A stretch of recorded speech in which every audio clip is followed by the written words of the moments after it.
জনাব নাজমুল সাহেব।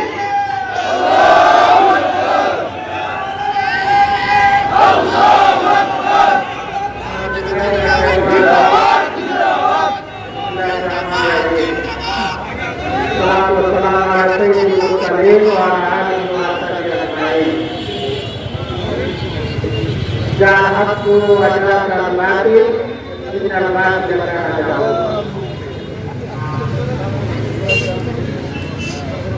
11 বিভাগ টাকা বিভাগ জেলা কর্তৃক আয়োজিত আছে পাঁচই আগস্টের প্রতি উৎসব উপলক্ষে আয়োজিত অনুষ্ঠানের সম্মানিত সভাপতি উপস্থিত আছেন এইখানে কাগরিয়া পৌরসভা, কাগরিয়া থানা এবং 11 বিভাগের জামাত কমিটি সহ অন্যান্য নেতৃবৃন্দ কাগরিয়াবাসী উপস্থিত সাংবাদিক বন্ধুগণ, আইন শৃঙ্খলা রক্ষাকারী বাহিনী সহ কাগরিয়া বাজারের ব্যবসায়ীবৃন্দ, আসসালামু আলাইকুম ওয়া রাহমাতুল্লাহি ওয়া বারাকাতুহু। আসলে আজকে আমরা এখানে জুলাই নিয়ে আজকে 2 বছর প্রস্তুতির উপলক্ষে আমরা এখানে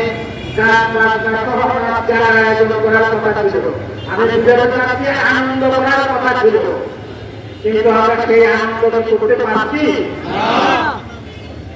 আমাদের আজকের এই দিনে আমি যখন একটি কথা বলতে চাই, আজকের এই দিনে আমি যখন কেরানীগঞ্জ তখন জেলে 2টা 2:30 থেকে 3টার মধ্যে আমাদের কেরানীগঞ্জের জেলে খবর দিল যে শেখ হাসিনা পালিয়ে গেছে। আমার তখনও ডান পায়ের 6টি সিলাই তখনও চুলায় নাই এবং বাম পায়ের ব্যান্ডেজগুলো তখন মনে ছিল না কি দেখা করতেছে কিনা। সবাইকে সেখানে বিএনপির নেতৃবৃন্দ ছিল, জামাতের নেতৃবৃন্দ ছিল, আমরা যারা ছিলাম সবাইকে আনন্দে একজন যার যার মতো করে চিন্তায় লুকিয়ে পড়েছিল।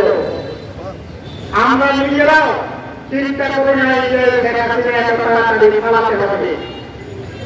আমাকে যদি 19 জুলাই থেকে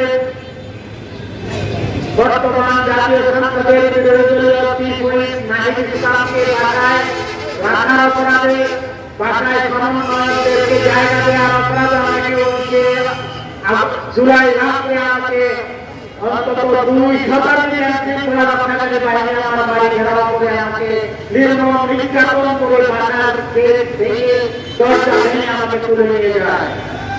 সেদিন আমি বলতে পারবো না আমি বেঁচে ফিরব কিনা, আমি আমার পরিবার জানতো না আমি বেঁচে ফিরব কিনা। আমি বের হয়ে আসার পর আমি জানতে পারলাম যে 4 দিন 5 দিন আমাকে গুম করে রাখা হয়েছে। আমার পরিবারের লোকজন শুধু ব্রিটিশ কলোনিতে চাকরি থাকতো যে 45 মামলার আসামি, ঘাপটি হত্যা মামলা সহ দেশবিরোধী গুলিতে নিহত অথবা ক্রসফায়ারে নিহত। শুধু নামাজ পড়া ছাড়া সারাক্ষণ ব্রিটিশ কলোনিতে চাকরি ছিল। 5 দিন পর্যন্ত কোনো খাবার ছিল না, কারো সাথে কথা বলতে পারে নাই। সেই মুহূর্ত থেকে 5 তারিখে যখন আমরা শুনতে পেলাম এই ব্রিটিশ সরকার, এই হাসিনা সরকার এই পালিয়েছে, তখন আমাদের আনন্দ শুরু হয়ে গিয়েছিল। আমরা বিএনপির আমাদের ভাইদের আমাদের ট্রেনিং ছিল, আমাদের মজু ভাই, তারপরে লক্ষ্মীপুরের ছিল আমাদের এই ভাই, আমাদের এই বৈষম্যবিরোধী ছাত্র আন্দোলনের ছেলেরা ছিল, গুরুরামপুর ছিল, সবাই একটু অন্যকে তৈরি করে আমরা কান্নাকাটি করছিলাম। এরপরে 5টার সময় আমাদেরকে জেলার মিছিল করার জন্য একটা অনুমতি দিয়েছে গেলেন। ইতিহাসে সম্ভবত 18 মিছিল করতে পারে, এটাই ছিল সর্বপ্রথমকার ঘটনা। কিন্তু আজকে আমরা একটা জিনিস দেখতে পাচ্ছি যে জুলাই সনদ আমরা বাস্তবায়ন করার জন্য অঙ্গীকারাবদ্ধ ছিলাম, সেই জুলাই সনদ আজ উপেক্ষিত হয়ে আছে আমাদের কাছে। সেই জুলাই সনদ দিয়ে তালবাহানা করা হচ্ছে। আমরা যে বেগম খালেদা জিয়া গণতন্ত্রের আমরা সবচাইতে বড় উপকার যাকে মনে করি, বিএনপির সবচাইতে নির্যাতনতা আমরা মনে করি, সেই বেগম খালেদা জিয়া বলেছিলেন আমরা যদি কোনোদিন ক্ষমতায় আসি তাহলে ৭২-এর সংবিধানকে ঘুরে ফেলে দেওয়া হবে। কিন্তু আজ ওনার সুযোগ্য পুত্র ক্ষমতায় এসে যারা তারেক রহমান এখন ৭২-এর সংবিধানকে ঘুরে ফেলে দেওয়া সংস্কার করার পর্যন্ত চেষ্টা করতেন না, পরিণতি করতেন। আমরা বলতে চাই, আমরা আপনাদের শত্রু না, আমরা আপনাদের বন্ধু। আপনাদের সাথে কাঁধে কাঁধ মিলিয়ে চলেছি, আপনাদের সাথে কাঁধে কাঁধ মিলিয়ে এই ময়দানে যুদ্ধ করেছি, আপনাদের সাথে কাঁধে কাঁধ মিলিয়ে এই ময়দানে লড়াই করেছি, আন্দোলন করেছি। কিন্তু আজকে আপনাদের কি হলো?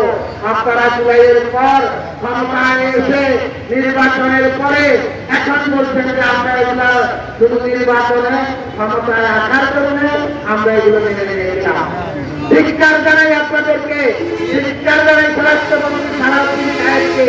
আপনি নিজে মুখে বলছেন সংসদের মতো জায়গায় দাঁড়িয়ে যে আপনি শুধুমাত্র ক্ষমতায় আসার জন্য এই শর্তগুলো মেনে নিয়েছেন। প্রিয় উপস্থিতি, আমাদের জুলাইতে আমাদের স্লোগান ছিল দিল্লি না ঢাকা, ঢাকা ঢাকা। কিন্তু আমরা এখন দেখছি আমরা আবার দিল্লিমুখী হওয়ার চেষ্টা করছি, আমরা আবার ভারতের তাবেদার হওয়ার চেষ্টা করছি। আমরা গতকালকে দেখেছি ঢাকা শহরের শিক্ষা প্রতিষ্ঠানগুলোতে আবার সেই হেলমেট ঠিকই আছে, শুধু মাথাগুলো পরিবর্তন হয়েছে। আমরা জানিয়ে দিতে চাই, আর যদি বাংলাদেশে কেউ প্রেসিডেন্ট হতে চায়, আর যদি কোনো হেলমেট বাহিনী আবার উঠতে চায়, আর যদি কোনো চাঁদাবাজ কমিয়ে উঠতে চায়, তাহলে বাংলাদেশের ছাত্র জনতা আজকের এই ৫ তারিখে, জুলাইয়ের ৫ তারিখে, ২৪ সালের ৫ তারিখে এই ছাত্র জনতা বেশিরভাগকে কিভাবে দাঁড়িয়েছে, যারা গরম ভাত খেয়ে যেতে পারে নাই সেটাই শুধু মনে করে দিতে চাই। আজকে আমরা ঢাকা শহরে দেখেছি জুলাইয়ের নিয়ে যতগুলো প্রোগ্রাম হয়েছে, সব প্রোগ্রামগুলোতে জুলাইয়ের ইতিহাসকে বিকৃত করার চেষ্টা করা হয়েছে। বাংলাদেশের সর্বত্র যেখানে জুলাইয়ের প্রোগ্রাম হচ্ছে সরকারিভাবে, সেই প্রোগ্রামগুলোতে জুলাইকে বিকৃত করার চেষ্টা করা হচ্ছে। আমরা বলতে চাই, ৭১ সালে আওয়ামী লীগ তেমনি করে যুদ্ধ না করে আওয়ামী লীগের বাংলাদেশের ৭ কোটি মানুষ অস্ত্র করে বাংলাদেশকে স্বাধীন করেছে।